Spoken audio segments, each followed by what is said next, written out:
kalokohan, mga kasalanang hinahawakan. Halos wala nang takot sa Diyos, halos wala nang galang sa magulang. Marami ng tao ang may bisyo, nanakaw at pumapatay ng tao. Isiping mabuti at huwag kalimutan, at pagka sa huli ika'y magsisisi.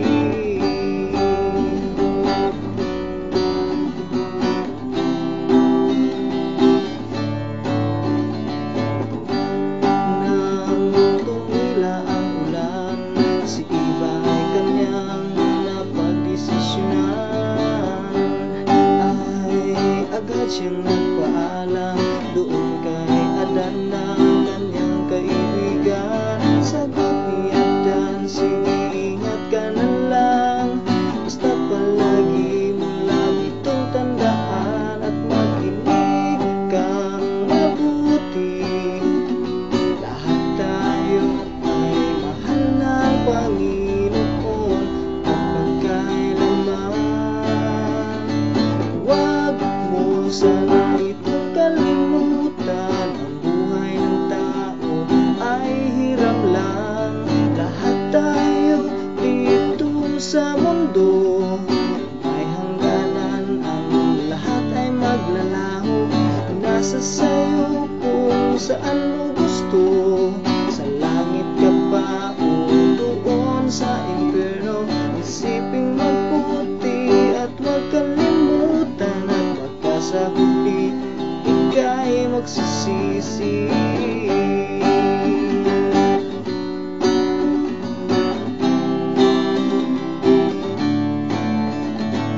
Dahil sa mga kalokohan, mga kasalanang hinahawakan, halos wala nang takot sa Diyos, halos wala nang galang sa magulang. Marami ng tao ang may bisyo, nagnanakaw at pumapatay ng tao. Isiping mabuti at huwag kalimutan, at pagka sa huli ika'y magsisisi. Wag mo sana itong kalimutan, ang buhay ng tao ay hiram lang.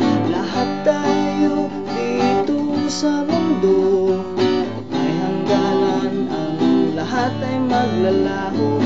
Nasa sayo kung saan mo gusto, sa langit ka pa o doon sa impyerno.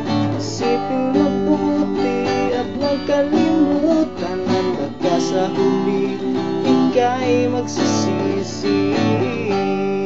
It's up to you, it's up to you, kung saan mo gusto. It's up to you, it's up to you, kung saan mo gusto.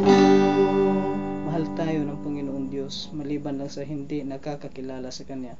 Binaliwala nila ang utos ng Diyos. Hindi ba nila alam na ito ay maghahatid tungo sa buhay na walang hanggan?